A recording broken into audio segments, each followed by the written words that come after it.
Assalamualaikum warahmatullahi wabarakatuh. Kepada yang terhormat Bapak Kepala Sekolah SMK NH Multimedia Bonjokusumo, kepada Bapak Wakil Kepala Bidang Kesiswaan Bapak Alkan Mutakin, kepada Bapak Kepala Kesiswaan Kepala Sekolah Bidang Sarana dan Prasarana Bapak Iwan SPD, kepada Ibu Wakil Kepala Bidang Kurikulum Ibu Samira Herlambang MPD, beserta Bapak Ibu Guru yang hadir pada siang hari ini. Alhamdulillah wa syukurillah, kita panjatkan kehadirat Allah Subhanahu wa Ta'ala karena kita masih diberikan kesempatan untuk berkumpul pada siang hari ini. Salawat serta salam semoga senantiasa terlimpah ruah kepada junjungan kita Nabi besar Muhammad Sallallahu Alaihi Wasallam, karena syafaat beliau kita dapat berada dari zaman kegelapan menuju zaman yang terang benderang ini.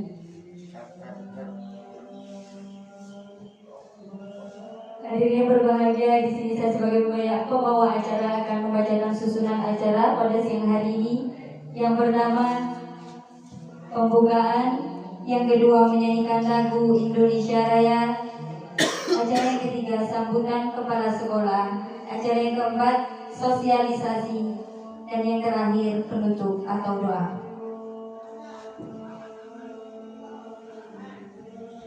Untuk membuka acara pada siang hari ini, marilah kita bersama-sama membacakan Suratul Fatihah. Semoga acara pada siang hari ini berjalan dengan lancar tanpa adanya halangan suatu apapun. Al-Fatihah.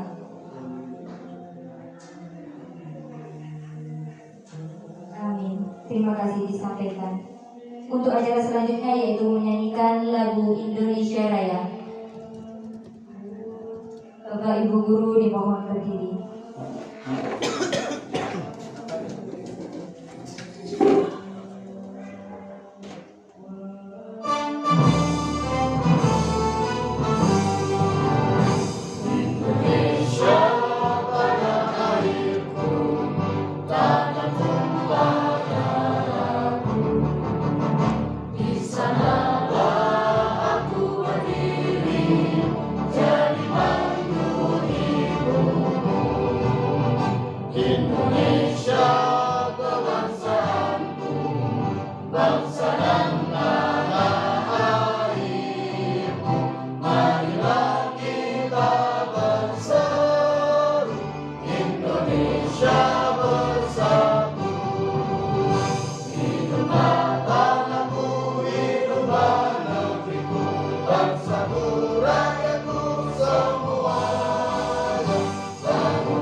Bapak Ibu Guru dimohon untuk duduk kembali.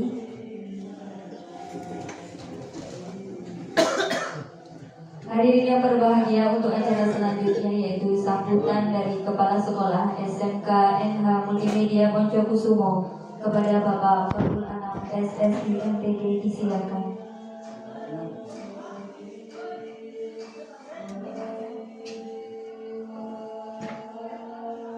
Assalamualaikum warahmatullahi wabarakatuh. Alhamdulillah wa syukurillah ala nikmatillah wa haula wa la quwwata illa billah.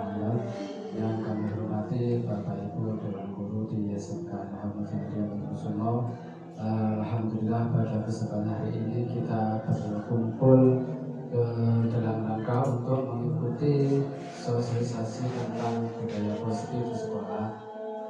Semoga kegiatan kita ini senantiasa diberikan hidayah dari Allah Subhanahu wa Ta'ala. Salawat serta salam semoga senantiasa tercurahkan kepada junjungan kita Nabi besar Muhammad SAW yang telah memberikan kita contoh dan baik. Semoga kita semuanya berdapat mengambil contoh dari beliau dalam rangka untuk mendidik putra putri anak-anak bangsa kita di sekolah.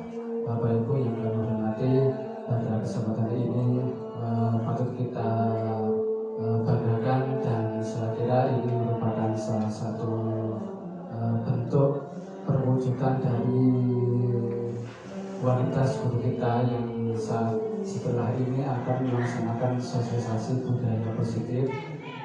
Ini merupakan kegiatan yang sangat mulia ini dalam rangka untuk mengembangkan budaya di sekolah kita sendiri. Oleh karena itu, mari kita ikuti bersama-sama sambil kita sharing untuk mengikuti acara sosialisasi ini. Semoga dengan adanya kegiatan ini nanti bisa membawa dampak positif kepada kita semuanya, khususnya dan kepada seluruh anak didik kita di sekolah.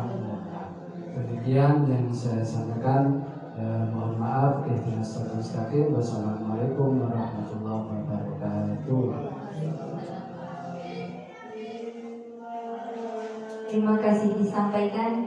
Untuk acara selanjutnya yaitu sosialisasi budaya positif oleh Ibu Laikatul Maulidiyah SPD sebagai calon guru penggerak tahap 9. Kepada beliau disilakan.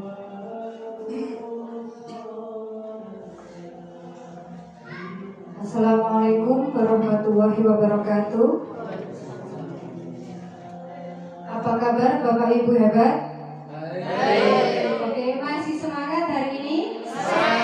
Oke, sebelum saya mulai sosialisasi untuk budaya positif, mari kita ice breathing dulu ya, untuk mencairkan suasana biar kita tidak tegang-tegang. Oke, ketika saya ngomong tepuk 1, silakan tepuk 1. Kalau tepuk 2 berarti tepuk 2 kali kanan kiri. Kalau tepuk 3 kanan kiri atas. Kemudian kalau 4 kanan 2 kali, kiri 2 kali. Kalau 5 kanan 2 kali, kiri 2 kali, ke atas 1. Oke, kita coba ya. Tepuk 1, 1, 2, 2, 3, 4, 5. Oke, terima kasih. Hari ini saya akan mensosialisasikan budaya positif yang saya dapat di modul CGP ini, kebetulan modul 1.4.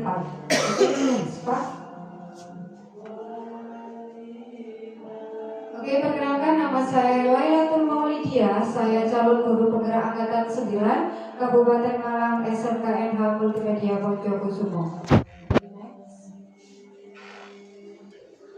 Nah, hari ini apa sih kita mau ngapain? Ini saya ada pertanyaan yang akan dijawab oleh Bapak Ibu. Kira-kira setuju atau tidak setuju? Untuk pernyataan yang pertama, hukuman dapat mendisiplinkan anak. Kira-kira Bapak Ibu setuju apa mboten? Oke, setuju. Yang kedua, pemberian hukuman dengan hal positif seperti membaca atau membersihkan halaman itu dapat meningkatkan disiplin anak. Setuju apa mboten? Setuju. Oke, setuju. Yang terakhir, memberikan penghargaan dapat meningkatkan motivasi belajar anak. Setuju apa mboten? Setuju.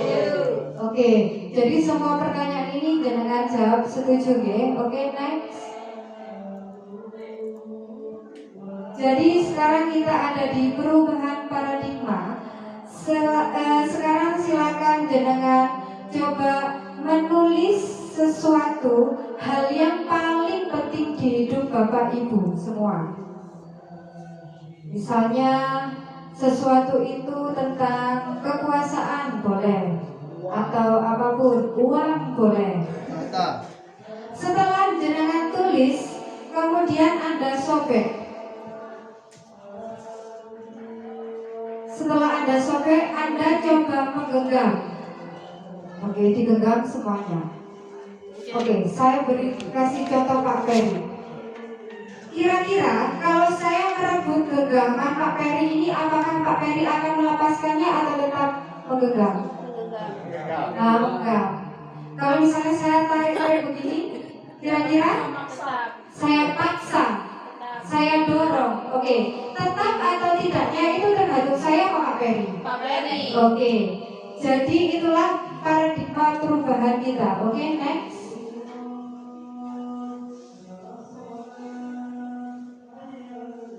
Tadi dalam aksi kita memegang benda yang berharga, itu kita mendapatkan beberapa ilusi kontrol. Yang pertama adalah ilusi bahwa kita sebagai guru bisa mengontrol atau mengendalikan murid. Jadi kita punya kekuasaan. Yang kedua adalah ilusi bahwa kritik dan membuat orang merasa bersalah itu juga dapat menguatkan karakter.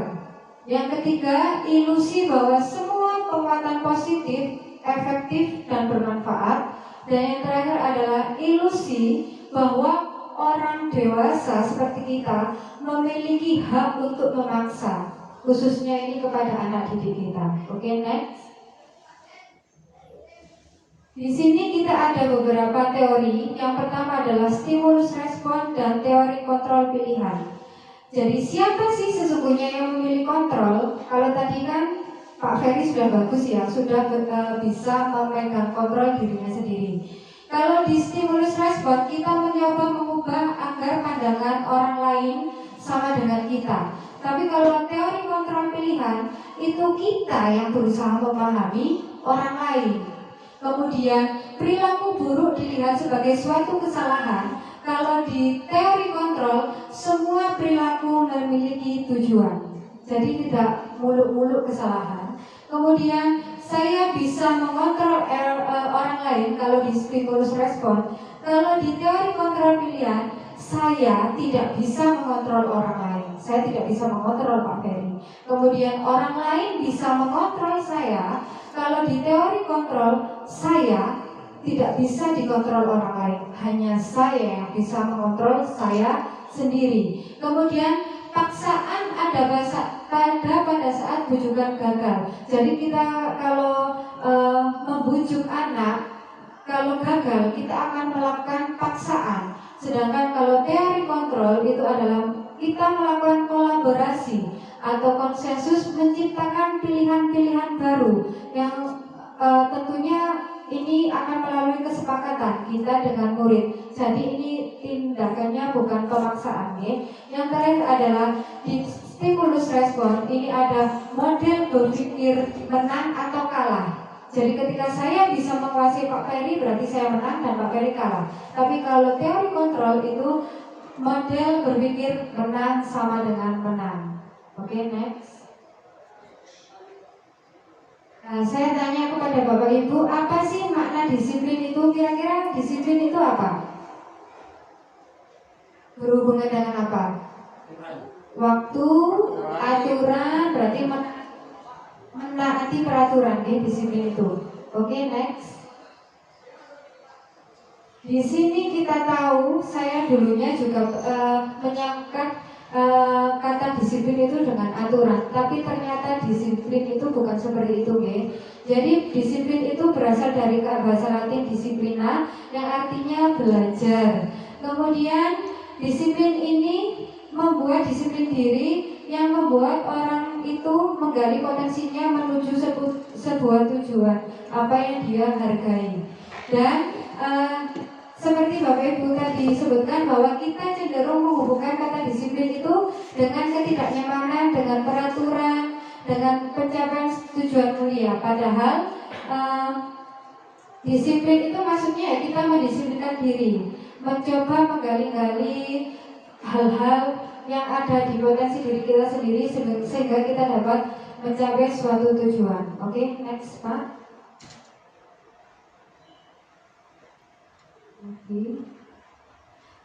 Di disiplin itu kita ada yang namanya nilai-nilai kebajikan universal. Apa sih Bu? Nilai-nilai kebajikan universal.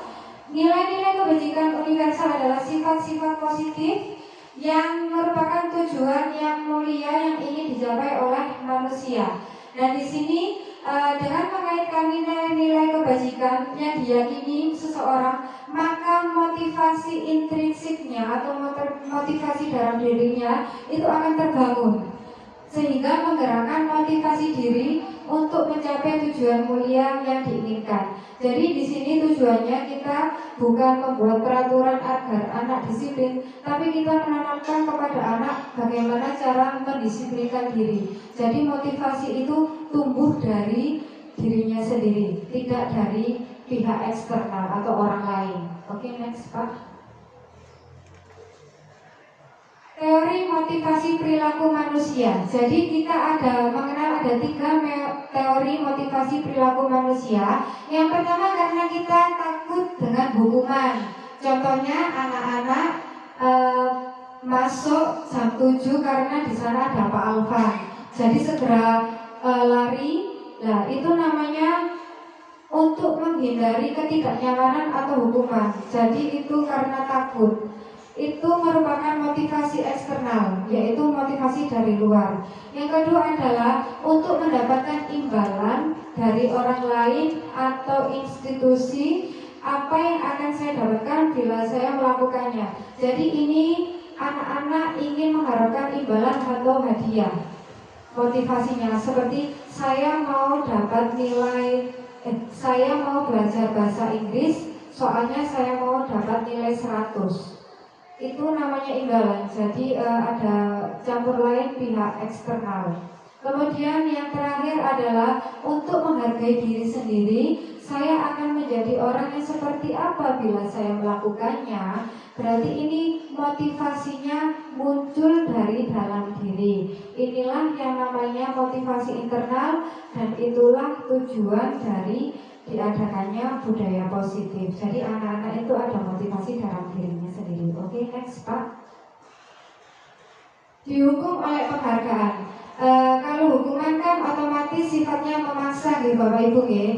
Terkadang kita memberi penghargaan, kita kira penghargaan itu bisa membuat anak-anak termotivasi. Tetapi nyatanya kita kadang itu tidak sengaja atau terlena bahwa sesungguhnya penghargaan yang kita berikan itu adalah hukuman. Dalam arti meminta atau membujuk seseorang melakukan sesuatu untuk memenuhi suatu tujuan tertentu dari orang yang meminta atau membujuk. Jadi kalau saya tidak memberikan hadiah, saya tidak memberikan imbalan, maka anak tersebut tidak akan mengikuti apa maunya saya. Begitu ya. Terus ini ada 8 pengaruh ternyata penghargaan itu sifatnya menghukum. Yang pertama adalah pengaruh jarak pendek dan jarak panjang. Yang kedua adalah penghargaan menghukum. Yang tiga adalah penghargaan mengurangi ketepatan. Yang keempat penghargaan tidak efektif.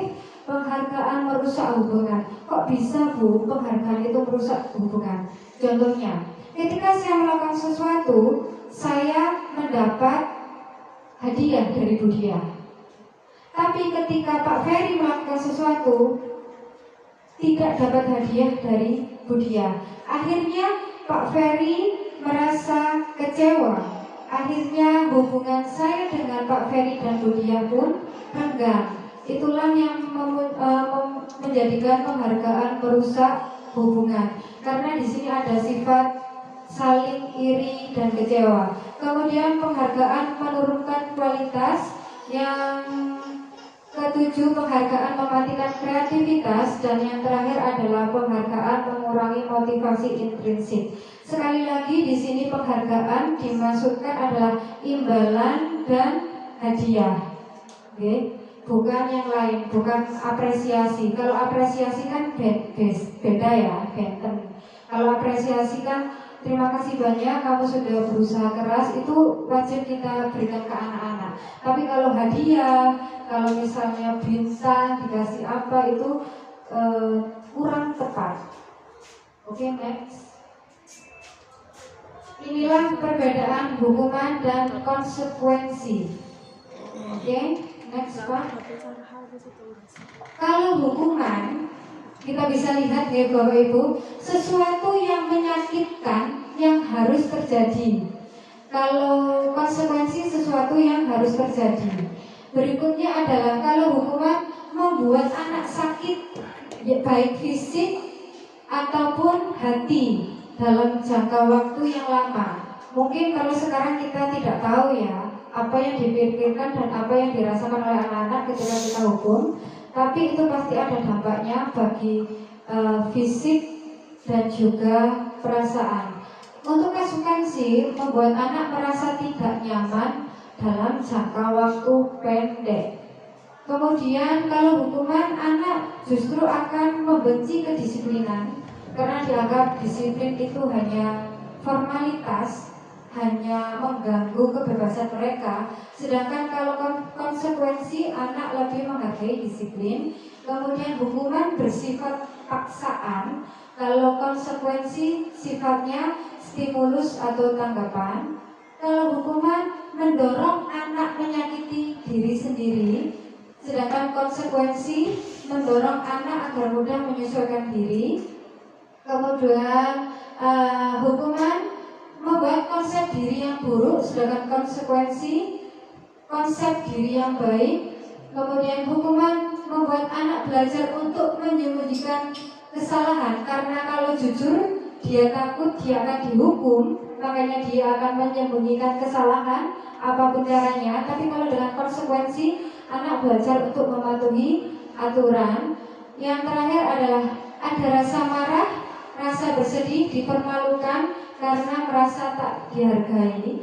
Untuk yang konsekuensi, anak akan kehilangan hak, dibuat tidak nyaman, diasingkan untuk sementara. Oke, next Pak.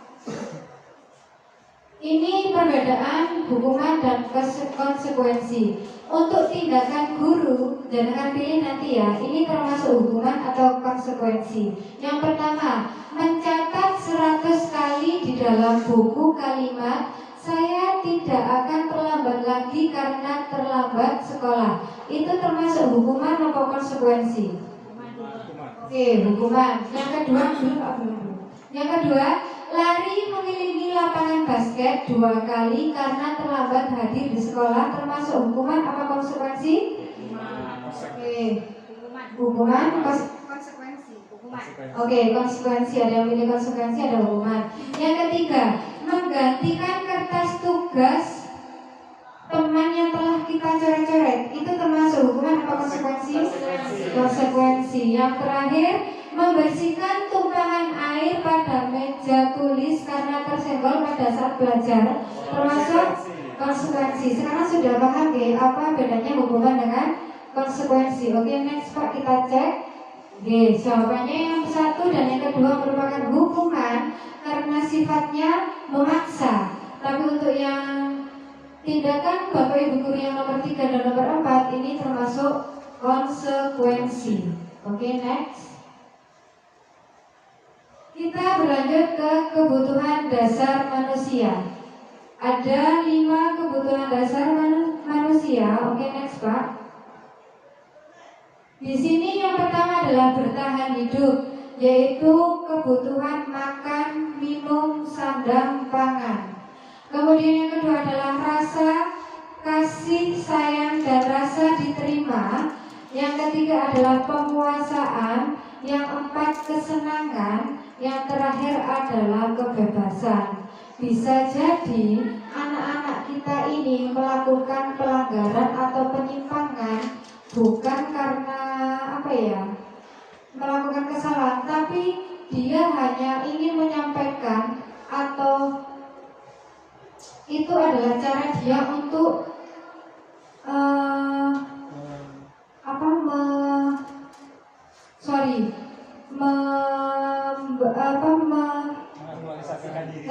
jadi gini, misalnya ada saya di rumah kurang kasih sayang, jadi saya di sekolah saya cari gara-gara biar Bapak Ibu guru itu memperhatikan saya. Jadi itu hanya melampiaskannya. Dia mencoba untuk memenuhi kebutuhan yang dirasa kurang, tapi dengan hal yang negatif. Kan harusnya ada hal yang positif. Jadi penyimpangan anak mungkin dilakukan karena dia hanya berusaha memenuhi kebutuhan dasarnya. Seperti itu, nggih. Oke, next. Semua orang senantiasa berusaha untuk memenuhi kebutuhannya dengan berbagai cara.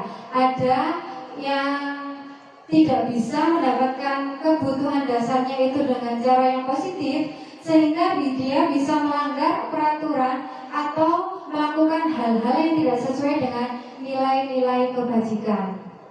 Oke, next. Di sini kita akan belajar posisi kontrol guru. Jadi ada 5 posisi kontrol guru yang harus Bapak ketahui dan nanti mohon dicermati, nggih. Kira-kira kita ini posisi kontrol yang mana? Oke, next. Silakan. Ini pernyataan pemantik dulu. Robi dan Majid dipanggil masuk ke ruangan Pak Farul, yaitu Kepala Sekolah SMK MH. Pak Farul baru saja mendapat pengaduan dari Ibunda Majid bahwa Robi menggunakan kata-kata kasar dan merendah-rendahkan Majid di sosial media.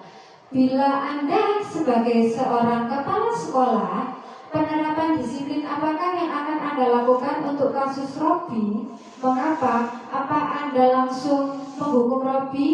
Apa melakukan observasi, yaitu bertanya-tanya dulu? Kira-kira bagaimana? Melakukan observasi dulu dengan menanya kepada Robi, ya. Kira-kira yang Pak Farul tanyakan apa, Pak? Kebenaran dari informasi yang disampaikan oleh orang tua Ibunda Majid. Ada Bapak Ibu yang lain yang akan menambahkan? Mungkin Pak Ferry? Memanggil dari pihak yang terkait, baik dari si Majid, Robi, dan beserta orang tuanya. Oke. Semua jawaban sudah bagus, ya. Kita coba lihat. Jadi di sini sekali lagi, kalau kita ada kasus, kita tidak boleh melihat hanya dari satu sudut pandang saja, nih. Kita harus melibatkan Robi, Majid, dan juga ibundanya. Apa maksud dari Robi berkata kasar itu? Apakah benar? Pasti Robi melakukan itu ada alasannya. Oke, next, Pak. Jadi di sini ada 5 posisi kontrol guru, yaitu pertama sebagai penghukum, yang kedua pembuat rasa bersalah, yang ketiga teman, yang keempat pemantau, dan yang kelima adalah manajer. Apa sih Bu perbedaannya itu? Penghukum, pembuat rasa bersalah, teman, pemantau, dan manajer. Apa saja perbedaannya?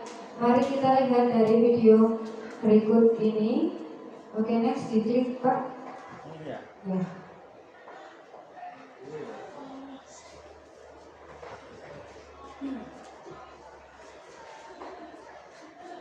Mau selfie tapi rambut terlihat kusam? Pakai Sunsilk Bershanative Infusion dengan Urahari Oil.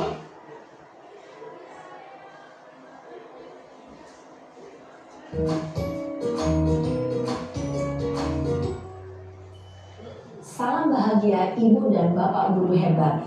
Dalam penerapan disiplin positif restitusi, salah satu program yang dikembangkan adalah 5 posisi kontrol. 5 posisi kontrol dalam restitusi adalah proses perjalanan seorang pendidik agar dapat mengenali dirinya. Pada video kali ini, kita akan membahas tentang 5 posisi kontrol yang dikembangkan oleh Diane Gossen dan contoh penerapannya.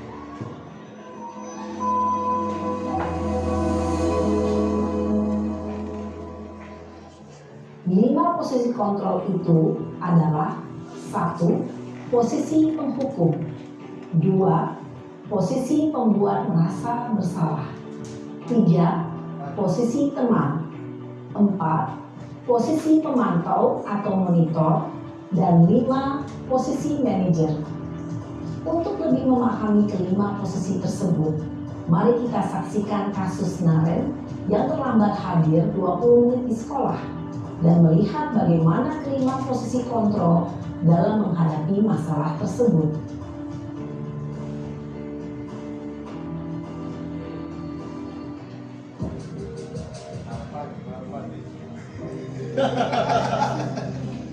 Wah, kau ini dia kan.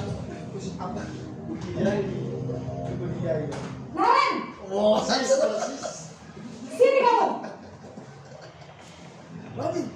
Selamat pagi Bu. Selalu terlambat. Kamu deh, pasti terlambat. Maaf Bu, saya Apa? Apa coba? Alasan kamu apa lagi? Kamu sih kamu tidak terlambat? Malas sekali ya kamu jadi anak. saya Dasar pemalas. Gak kapok-kapok sih kamu. Sudah berapa kali terlambat? Sana, kamu keliling lapangan basket 2 kali. kenapa saya harus keliling lapangan basket Bu? Kenapa? Kamu melawan ibu. Berani-beraninya jawab. Sudah terlambat, masih berani jawab pula. Sekarang, keliling lapangan basket 5 kali sekalian. Biar kapok. Cepat. Pergi sana ke lapangan basket. Posisi penghukum biasanya berbicara dengan nada tinggi, menghardik, menunjuk-nunjuk, menyakiti, dan menyindir. Hukuman bisa berupa fisik maupun psikis. Ibu dan bapak guru hebat. Dampak yang terjadi pada murid ketika guru berada pada posisi penghukum adalah murid cenderung akan memberontak, bahkan menyimpan dendam.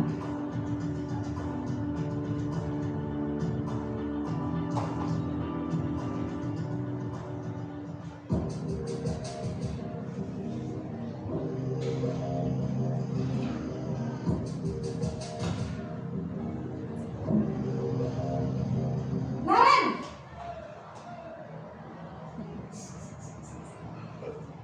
Selamat pagi Bu. Naren. Kamu kenapa terlambat lagi, nak?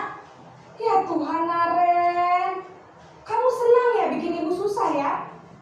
Kalau kamu terlambat lagi, nanti ibu yang ditegur bapak kepala sekolah, nak. Disangka ibu tidak bisa membina kamu. Duh, gimana ini? Maaf Bu. Duh, Gusti Naren. Kamu suka ya kalau ibu ditegur bapak kepala sekolah? Terus, sekarang ibu harus tulis apa ini di buku absen? Ini kamu sudah sering terlambat loh. Ibu harus apa coba? Maaf Bu. Maaf sekali. Ya sudah, lain kali jangan bikin ibu susah lagi ya nak ya. Ibu tidak akan kuat lagi kalau kamu begini terus. Bisa jantungan kalau ibu ditegur bapak kepala sekolah. Sana cepat ke kelas. Maaf ya Bu. Maaf sekali. Posisi pembuat rasa bersalah berbicara dengan nada tenang, cenderung lembut, namun kata-kata yang diutarakan membuat murid merasa menjadi orang yang gagal, memandang buruk dirinya sendiri, merasa tidak berharga, dan tidak sanggup membahagiakan orang lain. Ketika guru mengambil posisi pembuat rasa bersalah, murid akan menganggap dirinya yang bersalah dan ia akan menyimpan emosi negatif tersebut di dalam dirinya.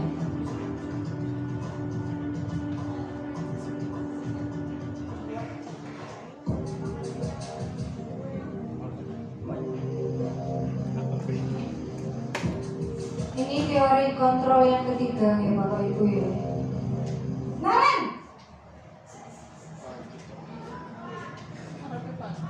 Iya lah. Selamat pagi Bu. wah sudah jam berapa ini nak?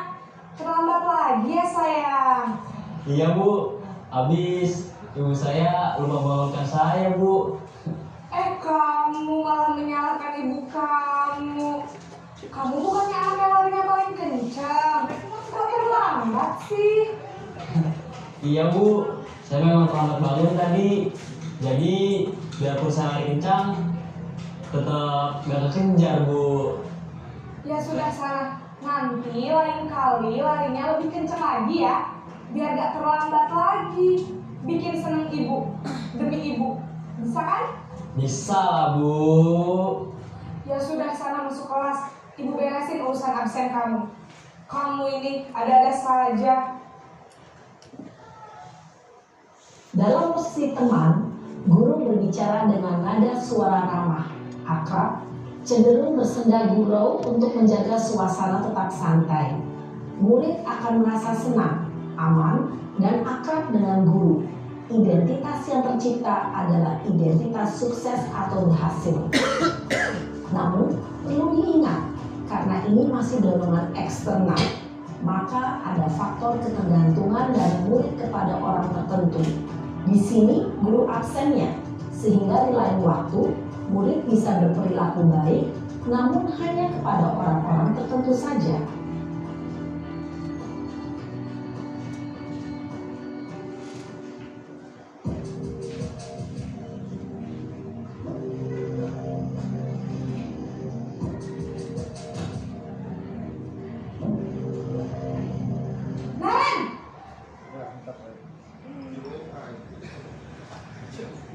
Selamat pagi, Bu. Naren, apa peraturan sekolah kita tentang jam berapa kita harus masuk sekolah, Nak? Kita harus di sekolah jam 7, Bu. Iya betul, sekarang sudah jam 7.20. Naren sudah tahu konsekuensinya jika terlambat hadir. Paham, Bu.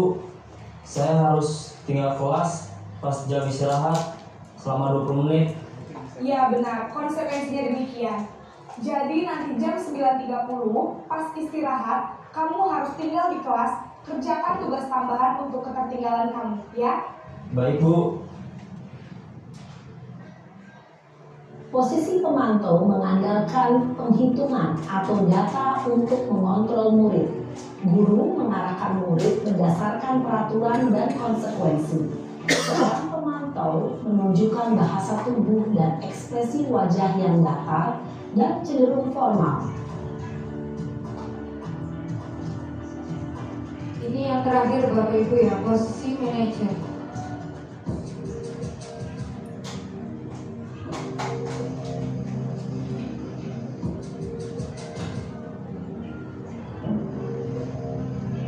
Naren!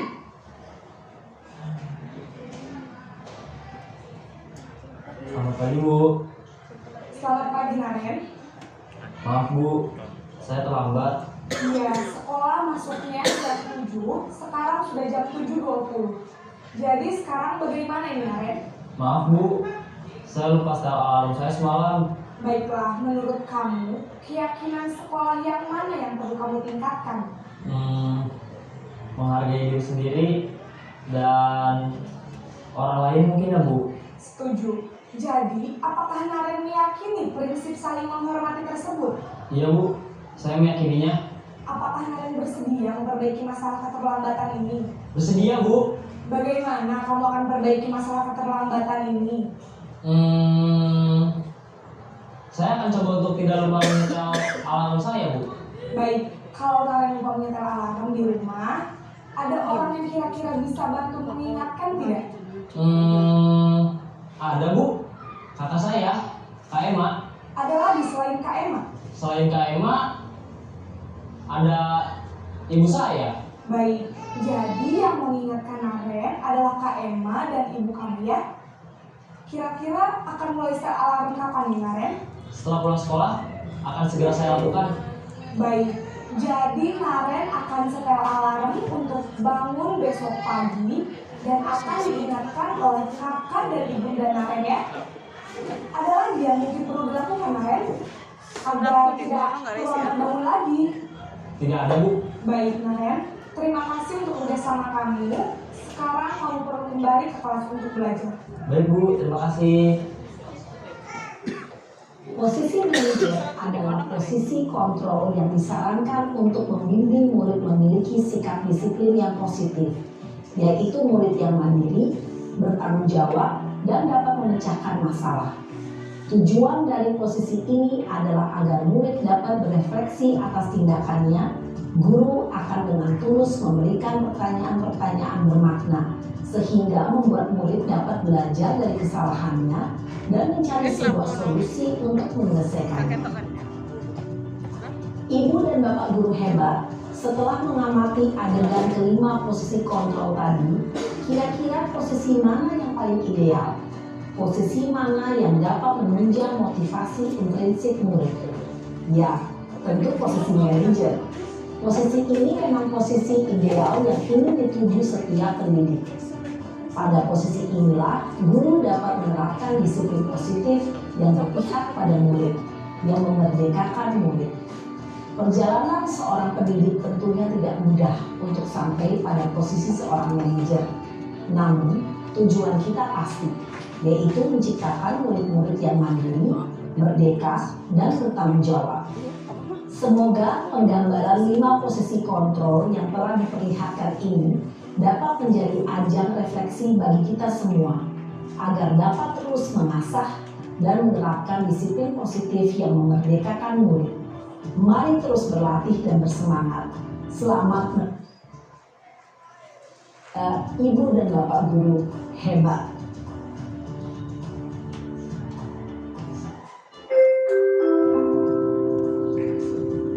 Oke, berikut 5 posisi kontrol guru. Kira-kira Bapak Ibu Guru mau pilih posisi kontrol yang mana? Yang kelima G, posisi kontrol sebagai manajer. Memang itu butuh waktu G, nggak bisa 1 bulan 2 bulan ini kita terapkan. Itu kita masih perlu waktu yang mungkin cukup lama untuk memberikan anak-anak kebiasaan-kebiasaan dahulu, oke. Kita di sini akan mengenal restitusi. Apa sih restitusi itu? Jadi restitusi adalah proses menciptakan kondisi bagi murid untuk memperbaiki kesalahan mereka sehingga mereka bisa kembali kepada kelompoknya dengan karakter yang lebih kuat. Jadi di sini yang memperbaiki kesalahan dan memberikan solusi ya dari mereka sendiri. Oke, next. Keyakinan kelas. Jadi ini apa sih yang harus kita buat? Yang pertama adalah keyakinan kelas. Jadi saya mohon pada Bapak Ibu, khususnya nanti untuk wali kelas, mencoba menerapkan atau membuat keyakinan kelas. Keyakinan kelas itu apa sih Bu? Jadi keyakinan kelas itu berbeda nih dengan peraturan. Kalau peraturan kan sifatnya lebih langsung poin per poin. Kalau di sini keyakinan kelas ini masih abstrak dan yang kita terapkan di sini adalah nilainya, nilai yang terkandung dalam peraturan tersebut. Oke, next. Ini, mengapa sih kita ada peraturan harus memakai helm ketika kita pakai sepeda motor? Kira-kira kenapa? Safety. Agar safety. Bahasa Indonesianya safety? Aman. Oke, jadi untuk keamanan, keselamatan. Yang kedua, mengapa kita memiliki peraturan 3M, yaitu menggunakan masker, mencuci tangan, dan menjaga jarak 1,5 meter pada saat pandemi kemarin. Kira-kira kenapa? Dia tidak terjangkit. Biar tidak terjangkit, tidak tertular. Oke, berarti masalah apa itu? Masalah kesehatan. Dari peraturan-peraturan tersebut kan ada nilai keselamatan, keamanan, kemudian kesehatan. Itulah yang namanya keyakinan. Oke, next Pak. Nah, ini saya tanya, kalau di peraturan selalu kembalikan buku ke tempatnya, keyakinan kelas atau nilainya kira-kira apa? Kembalikan buku ke tempatnya, berarti nilainya apa? Kerapian, kedisiplinan, ada lagi? Bertanggung jawab. Oke. Yang kedua, dilarang mengganggu orang lain. Ada nilainya apa itu kira-kira? Etika, sopan santun. Oke. Hadir di sekolah 15 menit sebelum pembelajaran dimulai. Kira-kira? Kedisiplinan. Kemudian dilarang melakukan kekerasan. Kira-kira? Rukun. Norma. Oke. Dilarang menggunakan narkoba. Nilai apa yang terkandung? Kesehatan. Bergantian atau menunggu giliran, jadi antri. Nilai apa itu? Tertib. bersabar. Oke, gunakan masker tadi, nilai kesehatan. Yang terakhir, jangan berlari di kelas atau koridor, nilai keselamatan. Oke, nanti terpeleset kan ya. Oke, next kita cek. Nah, jadi itu Bapak Ibu ya. Jadi peraturan dan keyakinan ini berbeda. Kalau keyakinan itu lebih ke nilai-nilai yang kita ingin capai dalam peraturan tersebut. Oke, next Pak. Di keyakinan kelas ini nanti kita ada cara membuatnya. Ada nanti tabel T, ada tabel Y, ada terdengar, terlihat, berlaku, kemudian tabel T-nya tampak seperti atau tidak tampak seperti. Oke, next, biar tidak bingung. Apa sih Bu contohnya? Nah ini, untuk hormat, misalnya nilai yang kita ambil untuk keyakinan kelas kita adalah hormat. Nanti terdengarnya, yuk saya bantu, atau kita bisa menyelesaikan ini bersama. Yang terlihat adalah berempati kepada perasaan orang lain, perilakunya bagaimana, yaitu tersenyum ramah. Untuk tabel T-nya nanti hormat, tampak seperti datang tepat waktu, tidak tampak seperti itu, seperti kebalikannya. Jadi sering hadir terlambat. Oke, next. Ini praktik pembuatan keyakinan kelas yang sudah saya buat kemarin, kebetulan di kelas 12 PBS. Oke, ngomong.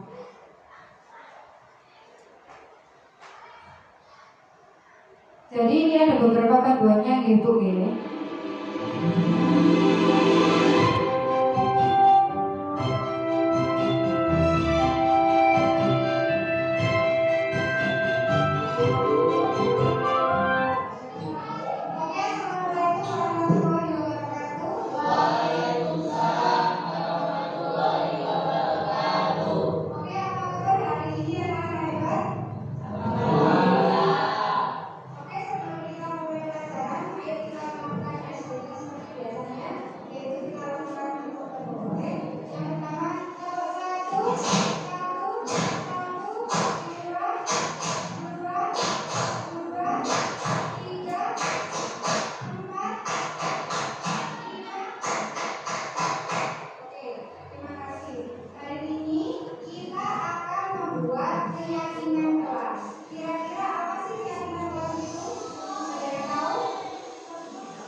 자기 더 되게 있었지.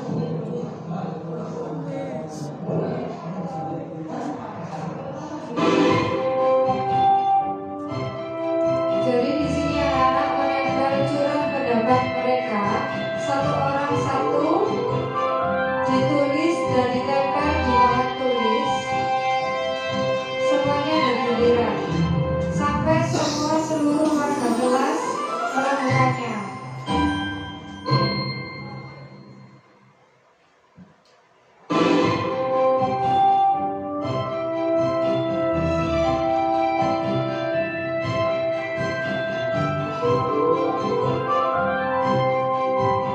Setelah itu kita mereview semua masukan-masukan. Bukan tugas siswa, bawa sendiri, bukan tugas guru. Contohnya apa? Tugas siswa membuang sampah pada tempatnya, bukan tugas siswa membuang sampah sembarangan.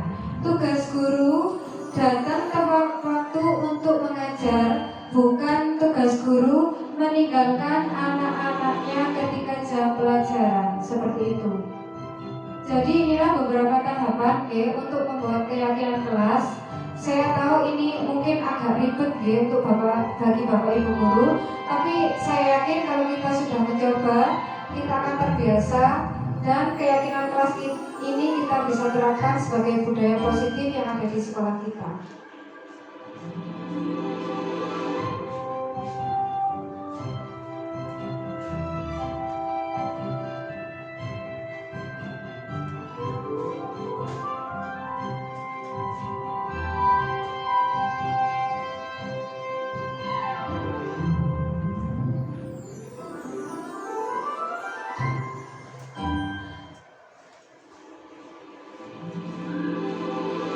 Jadi di sini kita memberikan validasi. Kenapa dia melakukan kesalahan itu? Alasannya apa sih dia melakukan kesalahan itu? Oke, next. Yang terakhir kita menanyakan keyakinan. Misalnya nilai-nilai apa sih yang kita percaya di kelas? Kemudian apa yang kamu rasakan? Kira-kira nilai keyakinan kelas mana yang tidak kamu sepakati? Oke, next. Langsung, ini adalah praktek yang sudah saya lakukan kemarin dengan Hafsah dan Robi.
Menurut kamu apa yang akan melakukan kegiatan masyarakat dalam Saya akan tidur di awal, tidak bermain HP sampai lampu malam. Tadi akan bergerak menuju akan datang sekolah. baik Rosa, kamu sudah menemukan solusinya. Itu akan mendorong membantu kamu agar kamu tidak dapat keluar rumah. Oke, saya kira sudah. Sekarang kamu mulai. Assalamualaikum warahmatullahi wabarakatuh.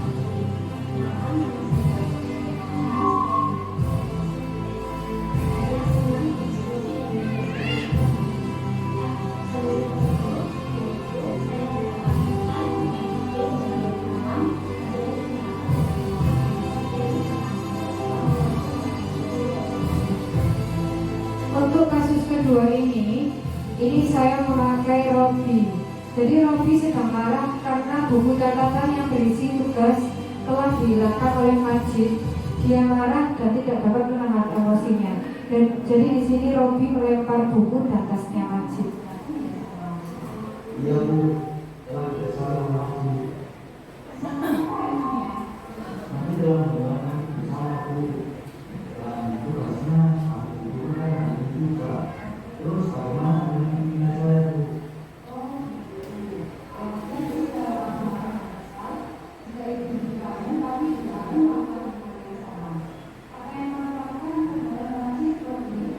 Saya marah Bu, saya membuang tas dan bukunya ke lantai.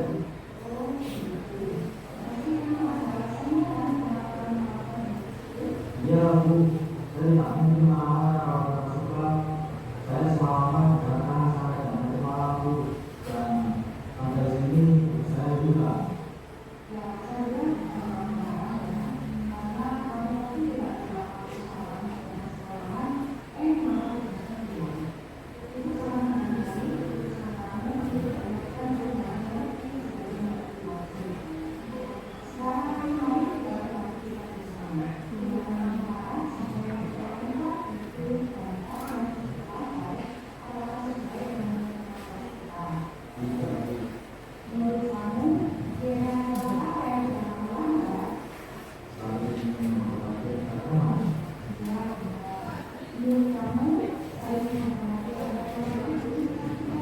Penting Bu.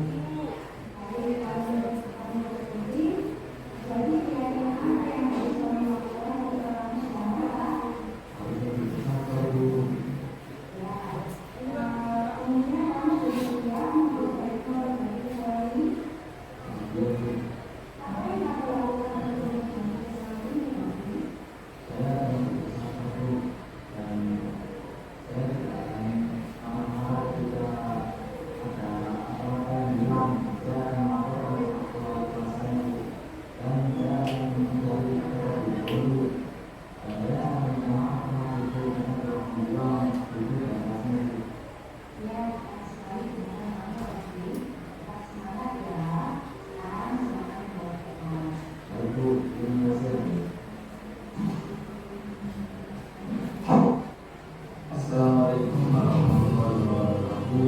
Perkenalkan nama saya Robi. Saya berkelas untuk di sini saya senang karena kita mencari solusi dan berdiskusi dengan saya. Solusi tersebut adalah solusi masalah dan kita mencari masalah. Selanjutnya, Assalamualaikum.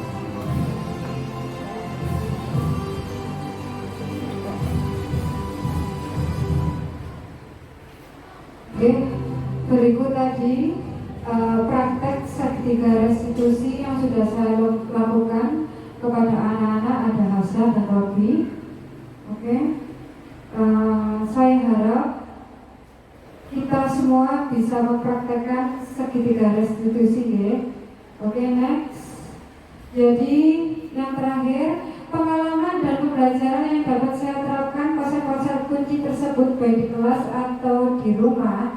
Pengalamannya adalah saya senang sekali karena memang sebelum saya ada di guru penggerak ini saya belum mengerti apa sih itu restitusi, apa itu budaya positif, apa itu posisi kontrol manager seperti itu. Tapi dengan adanya program guru penggerak ini saya lebih mengenal, dan ketika saya telah menerapkannya ternyata ini lebih positif ya, dalam menyelesaikan masalah.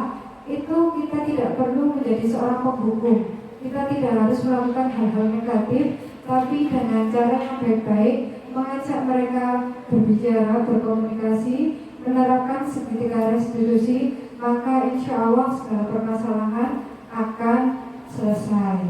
Oke, saya harap kedepannya saya dan Bapak Ibu akan terus bisa menerapkan budaya positif ini di sekolah kita, dan kita belajar untuk menjadi guru manajer yang berpegang teguh pada restitusi. Oke, sekian dari saya untuk hari ini. Terima kasih, saya kembalikan kepada moderator.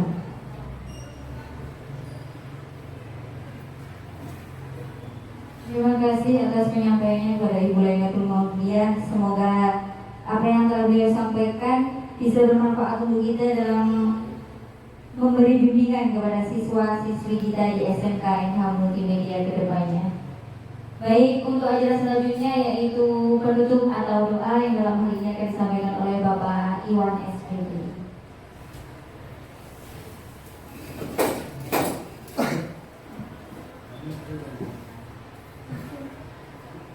Bismillahirrahmanirrahim. Satu kata kita mohon dari kegiatan ini sungguh benar-benar menginspirasi dan semoga dapat menginspirasi kita semua. Allahumma amin. Al-Fatihah.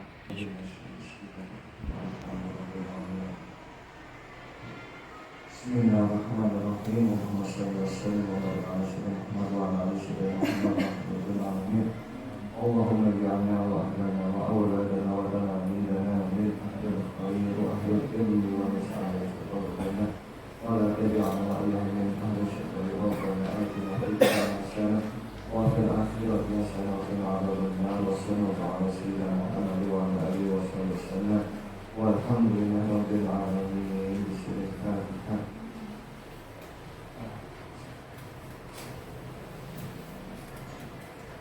Alhamdulillah, sekian dari saya sebagai moderator. Wassalamualaikum warahmatullahi wabarakatuh.